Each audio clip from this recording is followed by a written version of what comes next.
কেউ কি আমাকে সংবাদ দিয়েছে কবরে যাওয়ার পর আমার কবরটা ভালো হবে? কেউ কি সংবাদ পেয়েছেন? এমন কেউ তো সংবাদ পাই নাই। তাহলে কিসের আশায় বসে আছি? কিসের আশায় সময় নষ্ট করছি? কিসের আশায় আমরা নিজেদেরকে আল্লাহ থেকে, রাসূল থেকে দূরে সরিয়ে নিচ্ছি?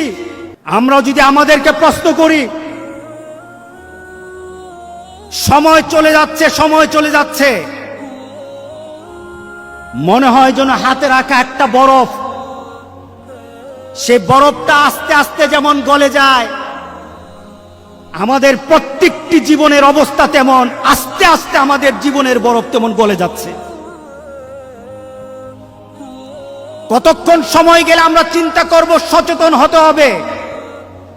নিজেকে প্রশ্ন করি, নিজেকে প্রশ্ন করি।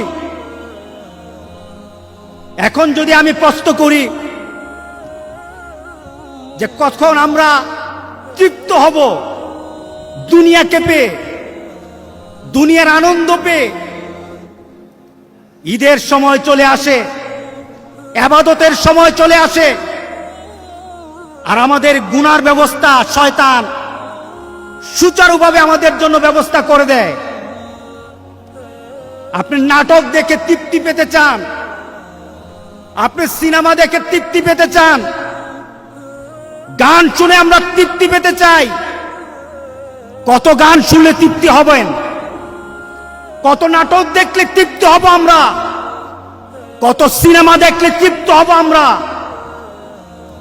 সময় তো চলে যায়।